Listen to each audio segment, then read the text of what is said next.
Goeiemiddag, Paul Harrington hier so van die Vryheidsfront Plus. Ek is weer hier so in Kragekama straat of Kragekama Road, hier so in Port Elizabeth. Ek was alweer hier so waar die onwettige kragverbindings gemaak word, wat hier gedoen word vir 'n nedersetting nie ver omtrent so kilometer hier van ons af.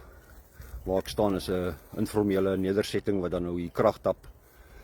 So ja, maar soos ek sê, ek was hier so gewees in einde Maart en toe weer einde April en nou is dit alweer einde Mei. Vandag is die 25ste Mei 2025. En voor ek nou die storie gaan vertel wat ek wou vertel, wil ek julle net wys, hier's al hoe meer drade en oop drade tussen die bome deur. En so gaan dit aan oral daai kant toe af.